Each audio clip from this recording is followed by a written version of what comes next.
Assalamualaikum warahmatullahi wabarakatuh. Saya Ahmad Mahardi akan mempresentasikan hasil kerja atau makalah yang membahas tentang ilmu bantu hukum. Yang pertama, A. Disiplin hukum. Sebagaimana telah dikemukakan, disiplin hukum adalah sistem ajaran mengenai kenyataan atau gejala-gejala hukum yang ada dan hidup di tengah pergaulan. Apabila lebih sama ditelaah pengertian mengenai disiplin ini, maka dapat dibedakan antara disiplin analitis dan disiplin perspektif. Disiplin analitis merupakan sistem ajaran yang menganalisa, memahami, dan menjelaskan gejala-gejala yang dihadapi. Contohnya sosiologi, psikologi, ekonomi, dan lain-lain. Disiplin perspektif merupakan sistem-sistem ajaran yang menentukan apakah seyogyanya atau yang seharusnya dilakukan di dalam menghadapi kenyataan-kenyataan tertentu. Contohnya adalah hukum, filsafat, dan lain-lain.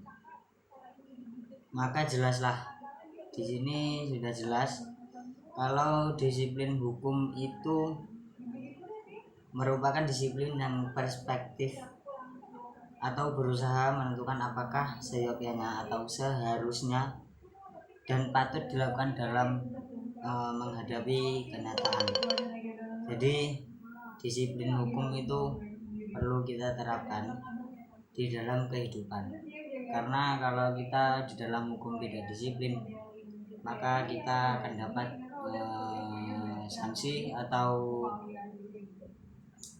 berupa hukuman yang dapat merugikan kita sendiri. Kemudian yang B, ilmu-ilmu bantu bagi ilmu hukum. Yang pertama ada sosiologi hukum. Sosiologi hukum adalah suatu cabang ilmu pengetahuan yang secara empiris dan analitis mempelajari hubungan timbal balik antara hukum sebagai gejala sosial dengan gejala-gejala sosial lain. Studi yang demikian ini memiliki beberapa karakteristik. Contoh 1.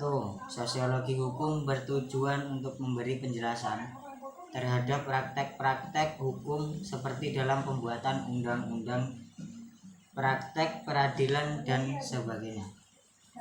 Sosiologi hukum berusaha menjelaskan mengapa praktek demikian itu terjadi dan faktor apa yang dapat mempengaruhi atau berpengaruh di dalam latar belakang sosiologi hukum tersebut.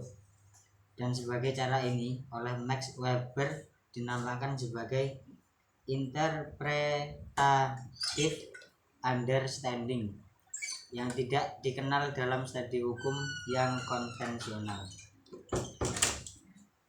Untuk yang B, sosiologi hukum senantiasa menguji keabsahan empiris dengan usaha mengetahui antara isi kaidah dan di dalam kenyataannya, baik dengan data empiris ataupun non empiris.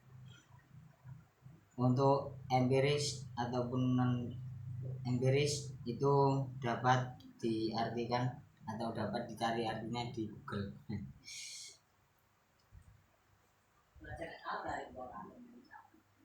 Sosiologi untuk yang selanjutnya atau yang ketiga, sosiologi hukum tidak melakukan penilaian terhadap hukum, tingkah laku yang mentaati hukum dan yang menyimpang dari hukum, menyimpang dari hukum sama-sama merupakan objek pengamatan yang setara atau sepadan. Ia tidak menilai yang satu lebih dari yang lain. Atau ilmu sosial hukum itu biasanya menilai sama rata segala sesuatu yang ada di sosial hukum. Perhatian utamanya ada pada pembentukan penjelasan terhadap objek yang dipelajari. Pendekatan ini memang sering menimbulkan salah paham, seolah-olah sosiologi ingin membenarkan praktek-praktek yang menyimpang atau melanggar hukum. Padahal tentunya adalah tidak demikian. Maka penekanannya adalah bahwa sosiologi hukum tidak memberikan penilaian, melainkan mendekati hukum dari segi objektivitas hukum semata dan bertujuan untuk memberikan penilaian terhadap fenomena hukum yang nyata.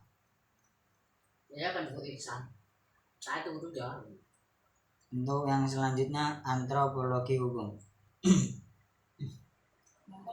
Antropologi hukum adalah suatu cabang ilmu yang mempelajari bagaimana sih hukum sebagai bagian dari kebudayaan. Artinya hukum tidak hanya sebagai peraturan yang ada di negara, tetapi hukum juga bisa dijadikan budaya di negeri kita sendiri. Bekerja dalam keseharian masyarakat. Dalam kajiannya, bekerjanya hukum dijelaskan melalui hubungannya dengan unsur kebudayaan yang lain, yaitu ekonomi, sosial, relasi kekuasaan, juga religi atau keagamaan. Pendekatan yang paling dominan dalam antropologi hukum adalah tentang pendekatan pluralisme hukum yang lahir dari isu-isu atau masalah-masalah adanya keberagaman hukum dalam masyarakat. Metode dalam sosiologi dan antropologi, ibu dari ilmu-ilmu sosial, sangat dikembangkan oleh para peneliti sosiolegal. Justru dengan pendekatan sosiologi atau antropologi, maka substansi hukum dapat lebih dijelaskan secara lebih mendasar. Pada saat ini beberapa pendekatan terkini seperti analisis wacana atau diskursus analisis, studi budaya atau cultural study, feminisme dan aliran postmodernisme mendapat tempat dalam penelitian sosiologi.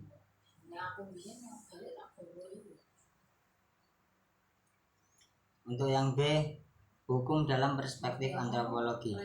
Studi antropologi tentang hukum sebagai sarana pengendalian sosial atau social control di berbagai komunitas masyarakat di berbagai belahan dunia ini yang dilakukan oleh kalangan ahli antropologi telah memberi kontribusi yang sangat penting dan bermakna dalam pengembangan konsep dan pemahaman mengenai hukum yang berlaku dalam masyarakat.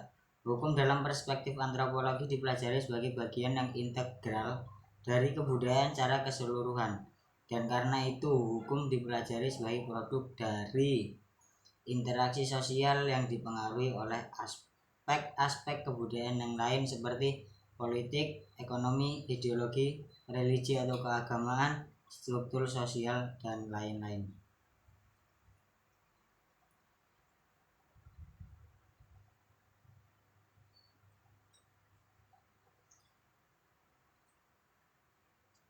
Untuk yang selanjutnya, sejarah hukum adalah salah satu bidang studi hukum yang mempelajari perkembangan dan asal-usul sistem hukum dalam suatu masyarakat tertentu dan memperbandingkan antara hukum yang berada karena dibatasi oleh perbedaan waktu.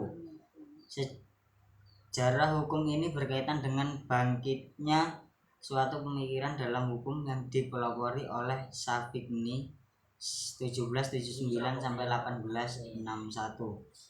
Dalam studi sejarah hukum ditekankan mengenai hukum satu bangsa merupakan suatu ekspresi jiwa yang bersangkutan dan oleh karenanya senantiasa yang satu berbeda dengan yang lain. Perbedaan ini terletak pada karakteristik pertumbuhan yang dialami oleh masing-masing sistem hukum. Apabila dikatakan bahwa hukum itu tumbuh, maka yang terus-menerus antara sistem yang sekarang dengan yang lalu. Apabila dapat diterima bahwa hukum sekarang berasal dari yang sebelumnya atau hukum pada masa-masa yang lampau, maka hal itu berarti bahwa hukum yang sekarang dibentuk oleh proses-proses yang berlangsung pada masa lampau.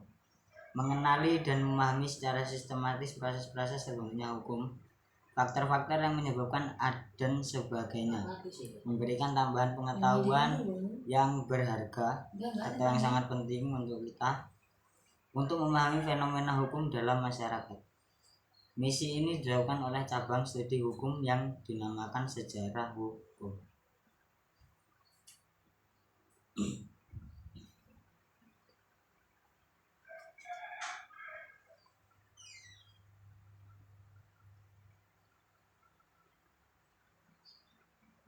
Untuk yang selanjutnya adalah perbandingan hukum.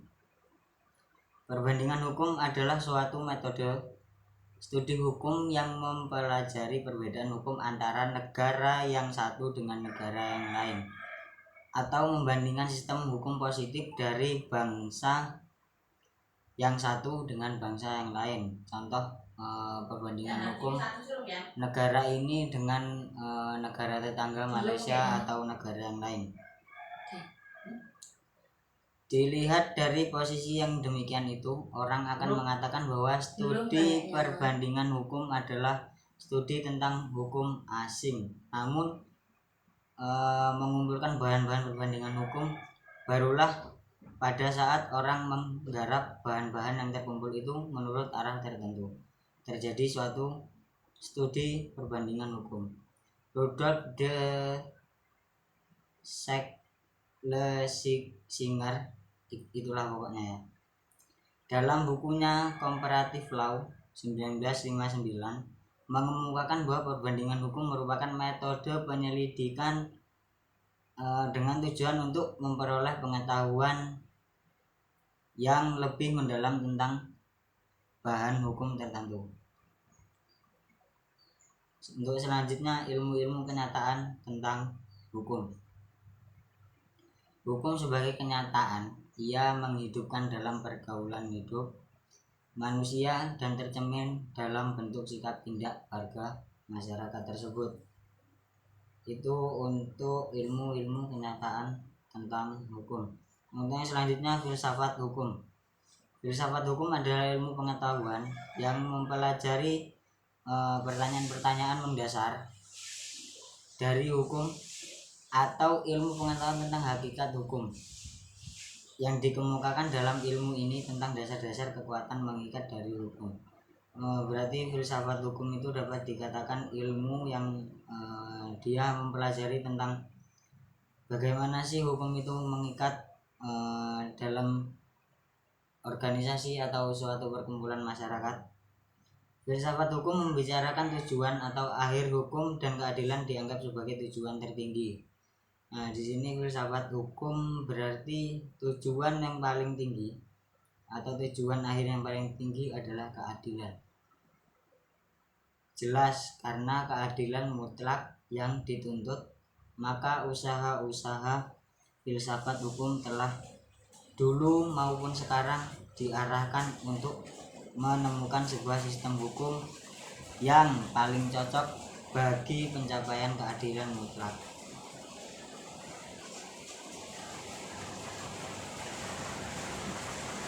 Untuk yang selanjutnya,